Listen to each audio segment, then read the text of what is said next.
If one person hears this and they're having a hard time in grad school and they get a piece of information or something that helps them get through that, totally worth it.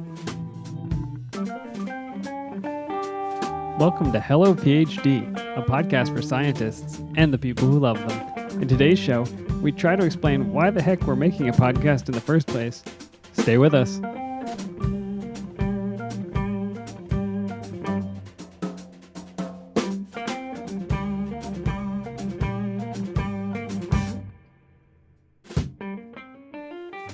Welcome back, and thanks for joining us as we peel back the layers on the science and research world. I'm Joshua Hall. And I'm Daniel Arneman. And we'll do our best to explore the human side of science. Dan, how you doing this week? I'm feeling very well, thank you. What's new in your world? We have a exciting beer this week. What is our beer this week? The ethanol. We have Top of the Hill. Top of the Hill, that is a local brew to us here in Chapel Hill, North Carolina. Very local, and one of the earlier brew pubs, I think, that popped up in the area before it was cool. That's right. Top of the Hill was around before we got here, which was quite a while ago now. My goodness, things were around then. It was mostly dinosaurs and Top of the Hill. That's right. So what are we drinking? This is the Blue Ridge Blueberry Wheat. Blueberry Wheat. And the signature drink, the signature of this drink is a few floating blueberries in the beer. This is a summertime favorite. Floating, dropped in. I should correct that because they do sink. Yeah, I'm observing the blueberry is not floating, but there is a blueberry in my glass. So you go ahead and sample. I like this beer. It actually does have a blueberry flavor, and I like the wheat beer. But I have to say I hate having fruit floating or sinking in my beer. I didn't know that about you. I've known you a long time, but I didn't know that was... Now, I've seen you have a wheat beer with an orange slice before. Yeah, stuck to the side, not a problem. But the trouble I have is you're trying to get those blueberries out of the bottom in that last drink, and you've got to unhinge your jaw because the volume of liquid flowing in to try and get those people... I always spill it. That's true. I have to admit, I'm the opposite of you. I really like fruit in my beverage. I have seen you go back to the bar because they didn't give you enough fruit. I'm that guy who has gotten the mixed drink and goes back asking for more fruit. I'm not ashamed. But how do you handle the blueberries barreling at you from the bottom and then the liquid's just, it's a nightmare. It's just a surprise with every drink. First world problems. I can't handle it. I guess so. But, one thing I've noticed, this is a very blueberry flavored beer. The blueberry flavor is very prominent. I like fruit so much. You would not understand this, but I like to drink a lot of water these days, and I actually will put fruit in my water to try to infuse the water with the fruit flavoring. So paleo. I guess it's something. It's something. But I often find that the berries look really amazing in the water, but I don't find that I get that berry flavor. So I'm really interested if this is real blueberry flavor in here, or this is some chemical that instills blueberry-esque flavor that my taste buds really interpret as blueberry. We had to find out, because you'd imagine if they crushed up blueberries, there would be enough anthocyanins floating around, it would turn the thing purple. Yeah, I guess so. Like if I have blueberry, did you ever have like the double bubble, the blueberry-flavored candies or gum? Oh, you put it into a smoothie blue flavor. Yeah. This has blue flavor, but in a good way. But it is not blue colored, so that's interesting. There's probably a scientific research article we could write on this. But I think it's quite delicious and quite refreshing. It's good. Very refreshing, nice summertime beer. The taste of summer here in North Carolina. And do you want to explain why we're drinking Top of the Hill beer? It was not easy to obtain. It was not. So Top of the Hill actually does not can or bottle any of their beers. So I actually had to venture to Top of the Hill and pick up a growler for this week's episode. Now, how much is a growler? A growler is 64 ounces. Is that like a pint? I believe that is more than a pint. Go listen to episode 1 if you'd like to hear that joke. That's right. 64 ounces of beer. So I apologize if we get a little loopy by the end. We're plowing through it as fast as we can. I think we're going to have a hard time finishing 64 ounces unless we get a lifeguard. So the reason we're having Top of the Hill beer, we were very, very adamant about the fact it had to be Top of the Hill beer for this episode. And the reason is what we've decided to do. This is episode 4, and so hopefully you've gotten a feel for the podcast so far. But what we want to do is just take a step back and really talk about why we wanted to do this podcast in the first place. What was our thinking and our motivation behind Hello PhD? The shorter answer is it's a great way to tell our wives that we are working. I'm doing air quotes. Oh, we just come and drink beer. That's a good point. That's a good point. And really, and this will take it back to the top of the hill connection. Really, all we're doing with this podcast is continuing to do something that Dan and I have done for a long time, ever since we were first-year graduate students. Actually, before we were first-year graduate students, I met Daniel during my interview at UNC Chapel Hill for graduate school. It was the heady 2002 era. They were. I believe it was March of 2002, and we were on our graduate school interview. And so this is the normal thing. You apply to graduate schools, and in the spring you travel around and visit them. They invite you and they fly you, and usually they treat you the best that you will be treated over the next 5 or 6 or whatever years. It is a sweet deal. I think back very fondly on graduate school interviews. Free food, free drink, free entertainment, lots of meeting cool and interesting people and talking about science. It's really a great experience. So we had both applied to the interdisciplinary program, and it was a pretty young program then, but it was something that I think is more common now, where it's an umbrella system and you can rotate in labs in 15 different departments and choose. I had just come off an interview at WashU, and I know you had been several places. Yeah, I had just been right down the street at Duke University just a couple weeks before. I won't boo them. We are friends. Hold back. Yep, not on the basketball right. court, but everywhere else we are friends. Actually, I had a faculty member from Duke on my thesis committee. Did you know that? Very open of you. It is. I've always very been tolerant. A very progressive individual. But the reason, again, why we wanted Top of the Hill was on that grad school interview. I think for both of us, it was our final interview of the season. We had been to a few other places, and we were starting to have the discussion about what we had seen over the last few weeks and that making that decision about where to go for graduate school. And so as part of our recruitment weekend, we were taken to Top of the Hill. They give you the credit card. And it's late, we'd been through interviews and tours of the campus, and you're exhausted because you've been on all of these flights and trips to other places in the previous weekends, and everybody kind of collapses because now you're not on show anymore. You don't have to be interviewing. It's just you and some other grad students and the other interviewees, and we started talking. And the question that came up is, in your mind, I think the really critical piece was, Duke or UNC? Yeah, I was between the two schools, and we've talked about in different contexts you have to think about things that are important to you, and from a location standpoint, I liked Central North Carolina quite a bit. I wasn't very familiar with it before, but it's a toss up there because they're essentially in the same place. But I was just trying to decide between these very nuanced differences between the two schools, and we had an evening conversation over beers. That's right. And so this is where the ethanol comes in. We're not just here to have fun. It is really part of the culture, I think, of science and part of having these conversations. It seems to be a common theme. It's true. And so a lot of the discussions we had throughout graduate school, we found occurred over beers, whether we were talking about in the beginning, where should we go to graduate school in the first place, and what are the considerations that we should think about. Which labs should we rotate in? What classes should you take? How are you going to get through your prelims? Who's dating whom, and who should be dating whom? That's right. Issues with mentors. Yeah. Issues with other students, with postdocs. So we've been having these conversations for more than 10 years, and I think been through a lot and observed a lot and continue to see a lot. And so it seems like there's a big need here, and I think you're with me on this, Josh. We're having these conversations, but we're also hearing from people we work with and other scientists we know.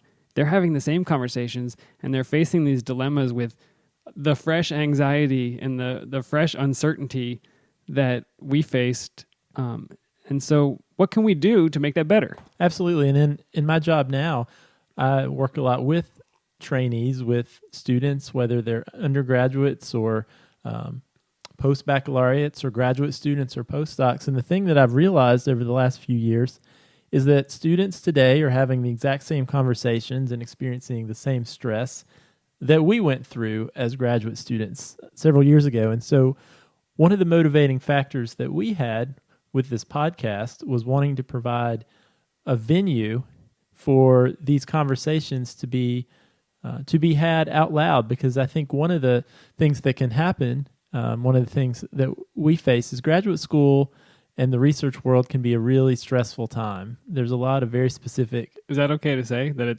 it's hard, but it's not hard for the reasons that you expect it to be hard? Yeah, I'm going to say that out loud. Graduate school is hard. It's really difficult. There are lots of challenges. And I think I expected it to be hard. I expected the classes to be difficult, or I expected the process of doing research or of learning science, the scientific process, to be difficult. But what I didn't predict is all of the other things that go on, the unknowable events in science, making the choices between these really impossible decisions because you don't have complete information. The interpersonal difficulties. You are working so closely with so many intelligent but very quirky people that you can get into trouble quickly, and you may not have the skill set to get out of it. Absolutely. And one of the things that I've began to see, as maybe some of this comes with time and perspective, is we all are struggling. Everyone who's gone through the process or is going through the process, no matter what level you find yourself at, whether you're an undergrad, a grad school, even a faculty member, everybody's having certain struggles and realizing that a lot of us are having the same struggles. And so what's important is that we can admit that out loud, and we can actually have those conversations and seek out that camaraderie with one another to realize, okay, it's not just me.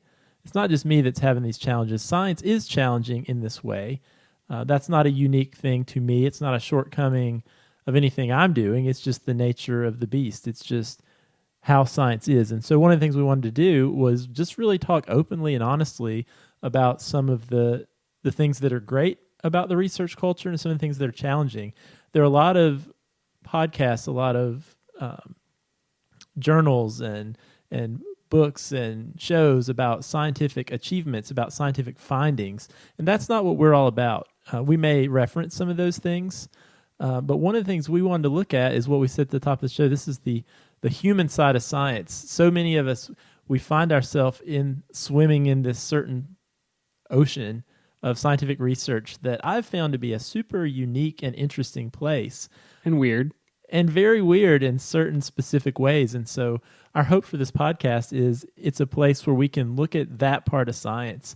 Let's really just have a conversation about this environment that we are all operating in. And it is a conversation. It's a conversation between us, but it doesn't work if we're sitting here talking to each other. We've done that for 10 years, and I think we've helped each other and we've helped our friends make it through some tough times, but it only works if the science community also joins the conversation by participating in the social media that we've got set up. But also, we want to hear your stories. We would love to bring you on the podcast and talk to you live so that other people can hear your story. I promise you, whatever you are doing, somebody else is also experiencing that. And so by sharing it, you're allowing them to get through it, to feel that they're not alone in it, that they've got support, and that there's hope at the end of the tunnel, whatever they're facing. Or maybe, to think about something in a different way that they had not thought about it before. That's right. You shouldn't have to reinvent the wheel every time somebody goes into grad school. One thing I like about having these conversations with Dan is that he and I have approached science and training in our careers in a very different way. I think we come at this from a very different perspective. What do you mean? I thought we did everything exactly the same way. I'm the optimist, and Dan is sarcastic. There you go. So, one thing that I think is refreshing about Dan is, Dan actually he was one of the first people I knew in graduate school that kind of questioned his career path. And so I actually remember in grad school, we had what he deemed a quarter-life crisis support group. Yeah, I had a very serious quarter-life crisis. And I was glad to get it out of the way. I thought that was probably a good idea. but grad school was fairly miserable for me. It's all been better since then.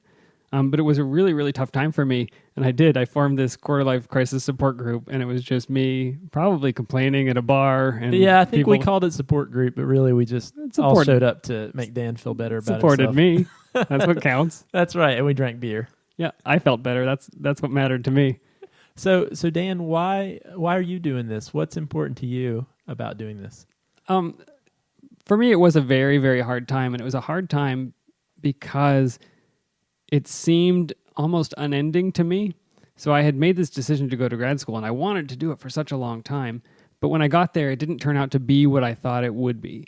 And so I found myself in this program where my options were either, leaving without a credential that I had worked a long time to achieve, or staying and being miserable for an unknown amount of time. That was so difficult, the uncertainty for me.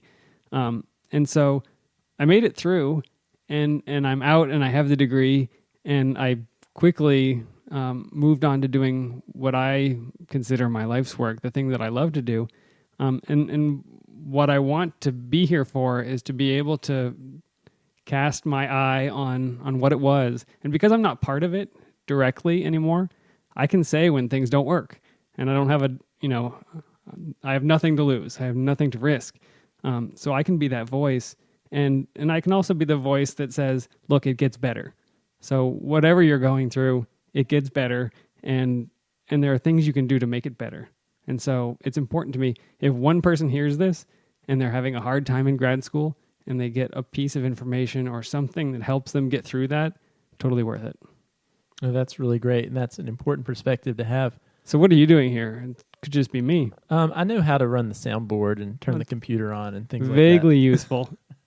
I think I approach it from a little bit different perspective. So I'm still on the inside.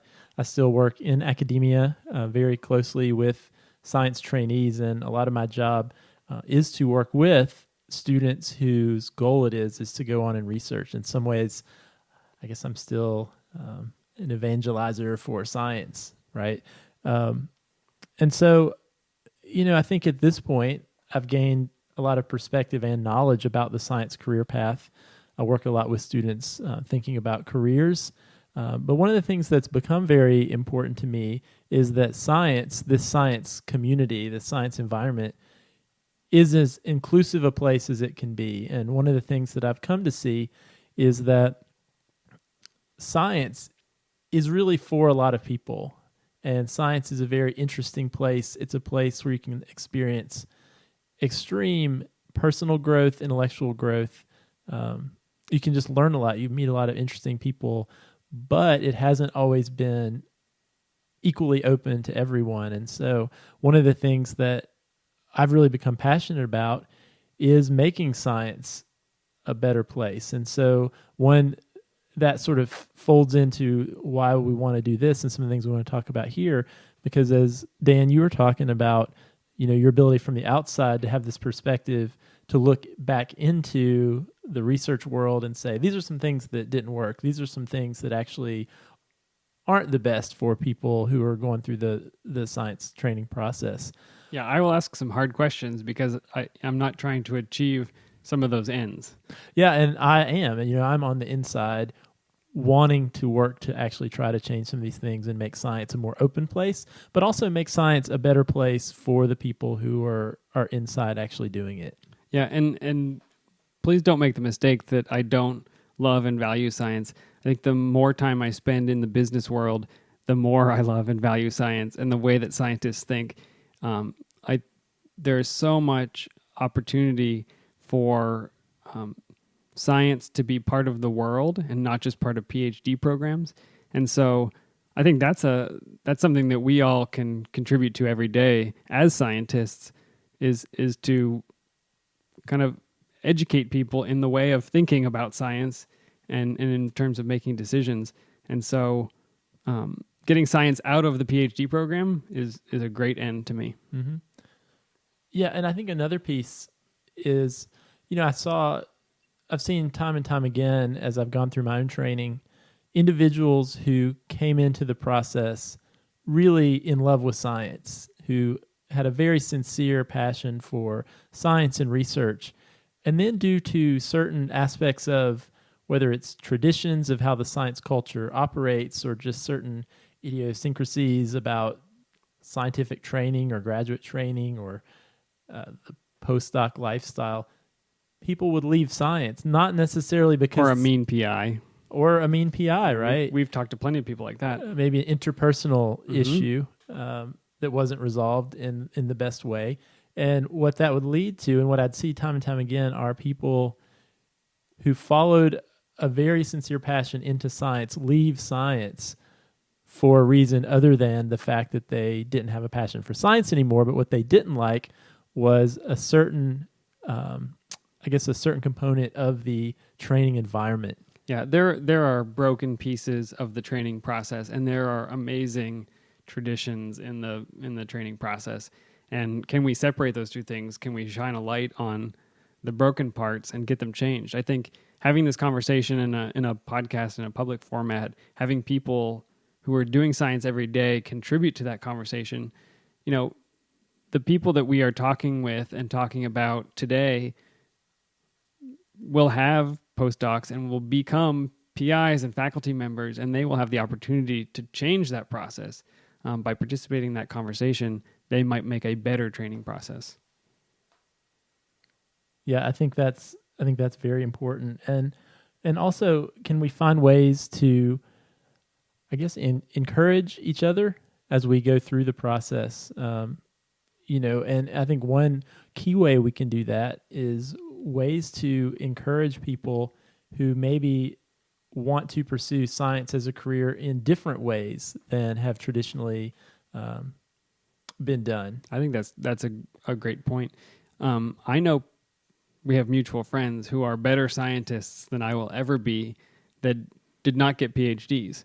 And the reason is not because they weren't great scientists. The reason is all of these other things. And so, what does it mean to have a PhD? I think when I got a PhD, I went into the program because that is what people who get good grades and like biology do. They get PhDs in biology. I hadn't thought a lot about what does that mean for my career. Does that open up my opportunities? Does it limit them? And my PhD has been great. I think people recognize what that means in terms of my training and the commitment I made to getting it. But I remember applying for an industry job and going to a career fair, and I was excited about the job. It was a biomanufacturing job, and the woman said to me, "We don't hire people like you." And I said, "What does that mean, people like me?" And she said, "PhDs. You'll get bored. You won't want to do it." But at the time, that's what I wanted to do.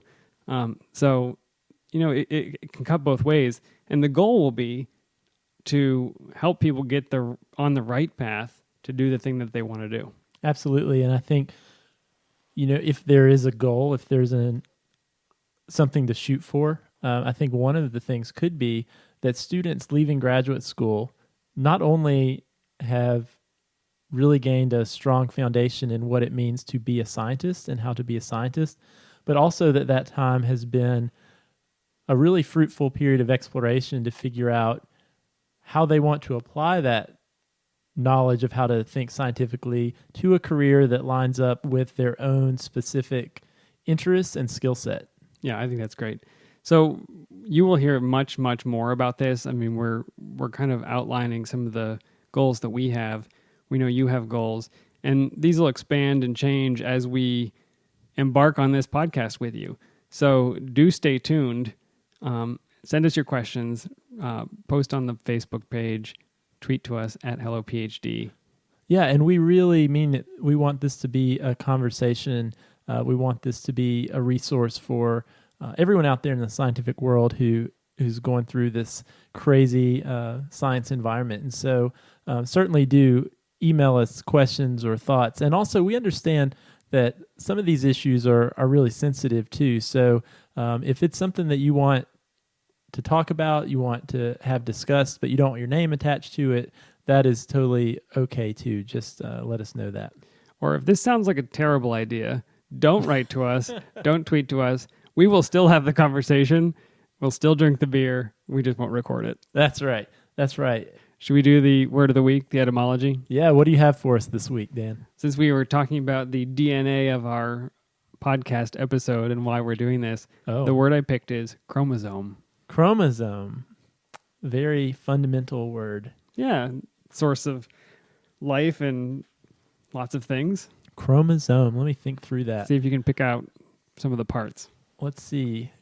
Chromo. That reminds me of color. You got it. You got the first part. Some color. Some color. I think it's. That's I nailed it. You nailed it. First try. Not even a challenge. You got the first part totally right. So chromo is color, and you'll see that all over science. Some is one that you're going to see all over science as well, and it means body. So it basically means color body. Coined in 1888 or 1889 by a German anatomist, and I love to try and say German names, even though I'm going to butcher it, but I'll give him credit. Wilhelm von Walderhartz. I don't know how to say his name. Died in 1921. But color body because chromosomes absorb certain basic dyes. And so I picture this guy lysing some cells, probably didn't know a lot about them, but put on some dye, showed up in color. Color body. Those are chromosomes. Chromosomes. 1888 was not that long ago to be discovering and naming chromosomes. Yeah, think about where we are now. Now we've got genetic engineering and a lot of other activities, but it comes from the fact that they happen to absorb dye. Now, had they not absorbed dye, they'd be called something else. Fascinating. Thanks for that. My pleasure. Well, that is all we have for this week. We would like to thank everybody for tuning in again and listening. This is the Hello PhD podcast, and please send us your questions, your comments. Email us, podcast@hellophd.com. You can tweet at us @hellophd, or check out our new Facebook page. We'd love to hear your comments, and we'll talk about you on the show. Also, you can visit our website and leave a comment in the comment thread if you have any comments or suggestions on this episode. We'll see you next week. See you next week. The music for the show is performed by the Doug Largent Trio. Check them out at douglargent.com.